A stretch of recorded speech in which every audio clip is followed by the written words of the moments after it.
I've lived in my house for over 20 years. It's not just a building made of bricks and wood. For me, it's a place full of memories, the kind that warm your heart and make you smile even on hard days. I bought that house with my own hands. It cost a lot, about $750,000. That's a big number, I know, but for me, it wasn't just money. It was a safe place for my family, a place where my children grew up, and where my granddaughter, Emma, now runs around and plays. Before we continue, please make sure to subscribe to this channel if you haven't already. Also, drop a comment below telling me where you're watching from. I'd love to know. Let's get back to it. I remember when I first moved in. The house was empty, just walls and rooms with no life. Slowly, over the years, it became home. I put my love into every corner, painting the walls, planting flowers in the garden, fixing broken things with my own two hands. That house saw so many birthdays, holidays, and quiet nights filled with stories and laughter. Now that I'm older, I think a lot about what I'll leave behind when I'm gone. I don't have much saved up, but I do have this house. And I want to make sure it goes to someone who really needs it, someone who will love it like I do. That someone is my granddaughter, Emma. She's 10 years old now, a bright and kind little girl. Every week, she comes to visit me, sometimes just to sit and talk, sometimes to play in the garden. She's the one who calls me just to say I love you, and those words mean everything to me. Emma has been my sunshine during times when I felt lonely. My children, well, they don't visit as often anymore. Life gets busy, I understand that. But it still hurts. Sometimes I wonder if they even think about me or the house. I try not to let it get to me, but the silence can be hard. One day, as I sat on the porch watching Emma run around with her puppy, I made a decision. I want the house to be hers one day. I want her to have a safe place to call home when she grows up, just like I did. It's my way of giving her a head start in life, something solid to hold on to. I talked to my lawyer and wrote a new will. In it, I clearly stated that the house would go to Emma after I'm gone. It was not an easy choice to exclude my children from the inheritance of the house, but it felt right to me. I hoped they would understand why I made this choice. When I told my children about the will, I thought they'd be surprised but accepting. After all, it's my house and my decision. But I didn't expect the storm that followed. Mark, my oldest son, looked shocked when I told him. "Mom, you can't do that," he said, his voice tight with anger. "That house belongs to the family. You can't just give it to Emma and leave us out." Lisa, my daughter, looked hurt. "Why would you leave us out? We're your children. You should think about us too." I tried to explain. "I love you both very much. But Emma is the one who's always been close to me. She's the one who visits, who calls. She's young and will need this house in the future. I want her to be taken care of." But they didn't want to listen. The anger in their eyes made me sad. It felt like they only cared about money, not about the love behind my decision. After that day, things changed. They stopped calling. They stopped visiting. The house, once full of laughter and family, felt colder and lonelier. It's strange how one decision can change so much. Even though it hurt, I didn't regret my choice. I wanted to do what I believed was best. Emma deserves to have something to hold on to, a place where she feels safe and loved. Still, I can't help but wonder if things could have been different. If my children had understood, maybe the house could have been a symbol of family unity, not a cause of division. But some things are out of my control. So here I am, sitting in the house I love, waiting and hoping that one day, my family will come back together, and that Emma will have the home I dreamed for her. When I first told my children about my decision to will the house to Emma, I thought it would be just a little surprise, maybe some questions or some quiet disagreement. But I never expected how angry and hurt they would feel. Their reaction shook me to my core. The day I told Mark and Lisa, I was nervous. I sat them down at the kitchen table, hoping we could talk calmly. I took a deep breath and said, "I want to be honest with you both. I've changed my will. When I'm gone, the house will go to Emma." For a moment, there was silence. I looked at their faces, waiting to see what they'd say. Mark's eyes flashed with anger first. "Mom, what are you talking about? That house belongs to all of us.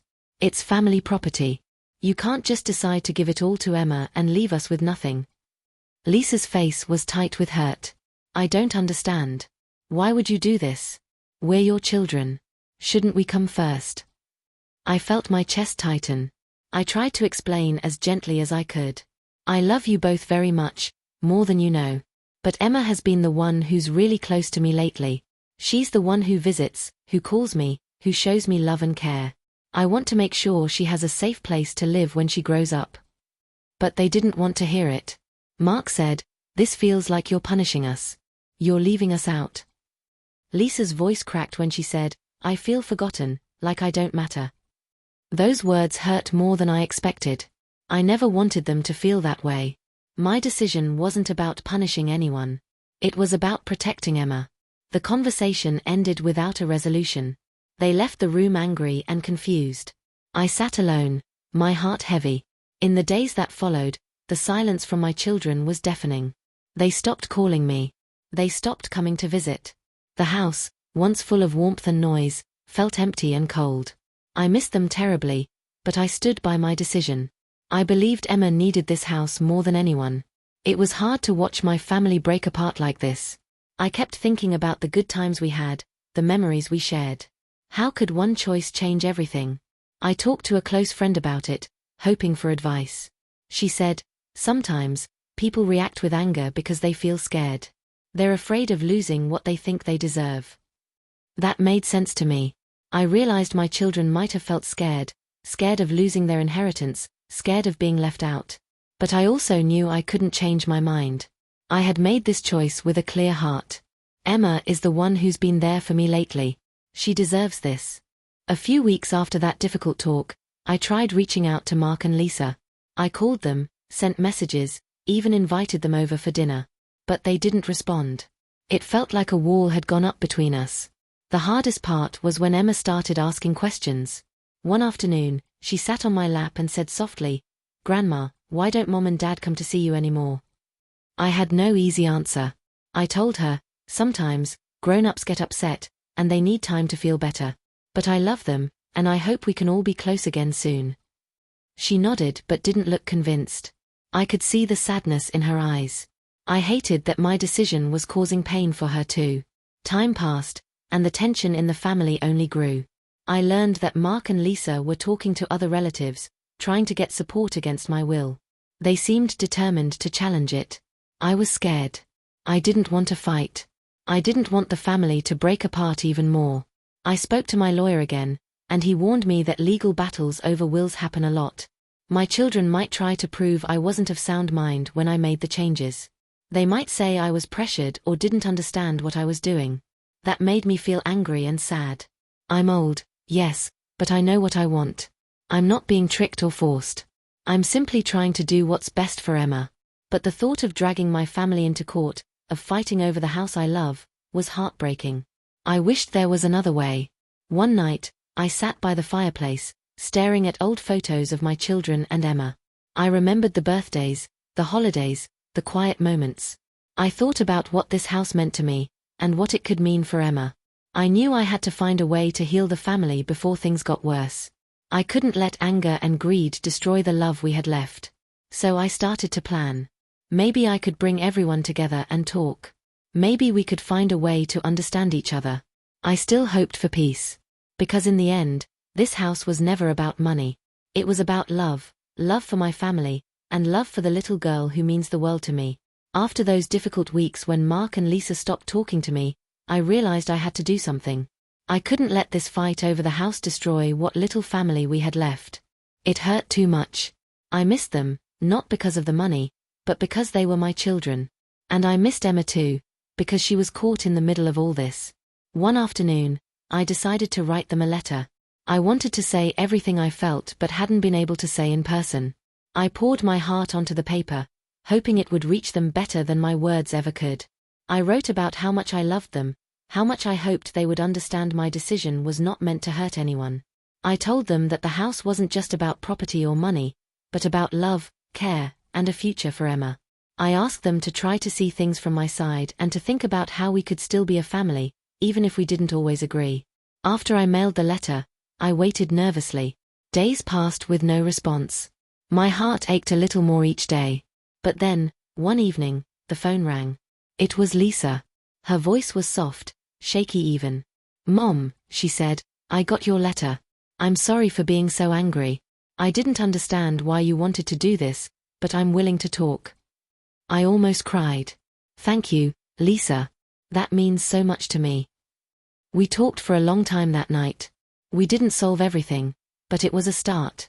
She said she still felt hurt but wanted to try to understand. A few days later, Mark called.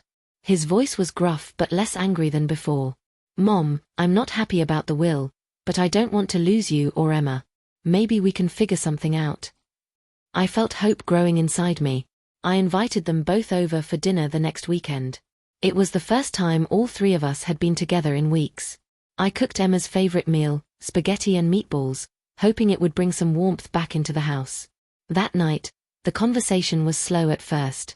We sat around the table, sipping tea and nibbling on dessert. The silence was heavy. Then, Mark spoke. Mom, I know you want to take care of Emma. I get that. But it feels like you're pushing us away. I nodded. I never wanted that. I wanted you to understand that Emma is young. She needs a home for when she grows up. You both have your own lives, your own homes. Lisa added quietly, it's just hard to feel left out. We've been your children all our lives. I know, I said softly, and you will always be my children. This house is just one part of my heart. I have other things for you too. I want us to be a family, no matter what. We talked late into the night. We didn't fix everything that evening, but it felt like we had opened a door. We agreed to keep talking, to be honest but kind. In the weeks that followed, visits slowly started again. Mark brought his kids over, and Lisa helped me plant flowers in the garden. Emma was happy to see her cousins, and the house felt a little warmer. Still, the question of the will and the house lingered in the back of my mind. I wanted to protect Emma, but I also wanted peace. One day, I talked again with my lawyer. He said, it's important to make sure everything is clear. You want the will to be strong so it can't be easily challenged. But it's also important to keep the family connected. He suggested adding a letter to the will, a personal message explaining my reasons, my love, and my hopes for the future. I liked that idea. I wrote another letter, this one to be kept with the will. I explained that the house was meant to give Emma a safe place, but it didn't mean I loved Mark and Lisa any less. I wrote how much I hoped we could all be a family, even after I'm gone. It felt good to put my feelings into words. I hoped this letter would help my children understand me better someday. But even with the letters and talks, I knew this wouldn't be easy. Family fights over money and property don't heal overnight. One afternoon, as I sat watching Emma play in the garden, I thought about the future. What would happen when I was no longer here? Would my children respect my wishes? Would Emma be able to keep the house without more fights? I didn't have the answers. But I had hope. Hope that love would be stronger than anger. Hope that family could come back together. And hope that Emma would have the home I dreamed of giving her. For now, I was going to keep loving them all, and keep trying. Because family isn't perfect. It's messy, complicated, and sometimes painful. But it's also where our hearts live. And that's what I wanted to protect the most. As the months went by, things slowly began to settle. It wasn't perfect, far from it, but we were moving forward. The anger and hurt were still there sometimes, like old wounds that hadn't quite healed. But at least now, the silence was gone. We were talking again. Emma had grown closer to her cousins, and I saw her smile more often. That made me so happy. She loved running through the garden, chasing butterflies, and sitting by the fireplace with me on chilly nights. One afternoon, Mark came by with his two boys. They brought a soccer ball and a picnic basket. We spent the day outside, laughing and playing. Lisa stopped over later with a cake she'd baked.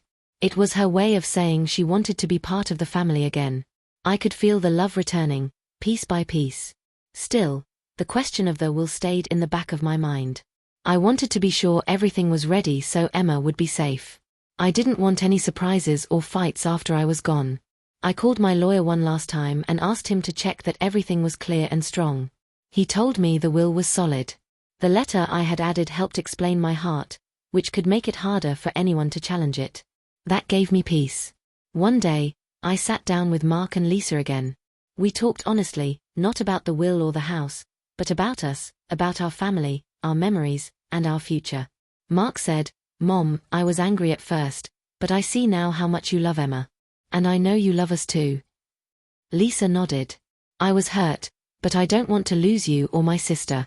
Let's promise to be kinder, no matter what. We all agreed. I told them, this house is for Emma, yes. But my love is for all of you. No property can change that.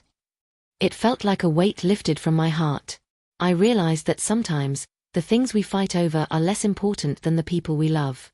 The house, with all its rooms, memories, and stories, was a gift. But the family? That was the real treasure. As I looked at my children and my granddaughter, I felt thankful. We had been through a storm, but we were still here. Still together, still trying. Emma came running over, her eyes bright and full of life. She climbed into my lap and hugged me tight. Grandma, she said, thank you for the house. I promise to take good care of it. I smiled, tears in my eyes. I know you will, sweetheart. Life isn't perfect.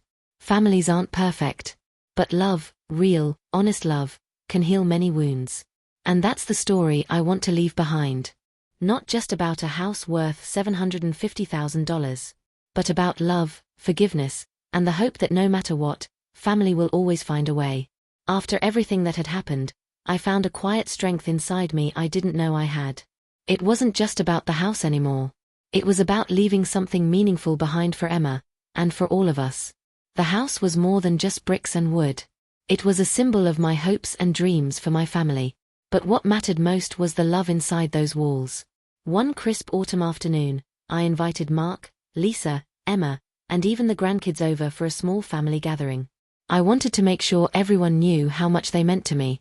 We sat around the big wooden table in the dining room, the one where so many family meals had been shared over the years. I looked around at their faces, my children, my grandchildren, all together. The air was filled with warmth and laughter, something I hadn't felt in a long time. I spoke softly, I want you all to know that this house is a gift, a place where Emma can grow, learn, and be safe. But more than that, it's a reminder that family is what truly matters. Mark smiled, squeezing my hand. Mom, we've learned that the hard way. We're grateful, really. Lisa nodded, eyes glistening. We love you, Mom. And we want to be better, for Emma and for all of us. I felt tears well up, but they were tears of joy, of healing and hope. Over the next few weeks, I spent more time with each of them. I talked with Mark about his kids and his work. I shared old stories with Lisa, the kind only sisters share. And I watched Emma explore every corner of the house, her curiosity shining bright.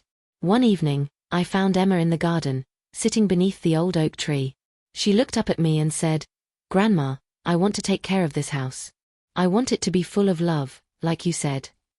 My heart swelled. That's all I ever wanted, sweetheart. As time passed, I made sure to keep updating my will and letters. I wanted everything to be clear, so my wishes would be respected. But I also realized that what mattered most wasn't just legal papers. It was the relationships, the bonds we built, the love we shared. I remembered how easy it was to get caught up in anger and hurt. But I also learned how powerful forgiveness can be. Life had taught me a lesson I hoped my family would carry forward.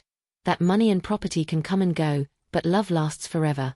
One afternoon, as I sat on the porch watching the sunset, Mark came over and sat beside me. Mom, he said quietly, thank you.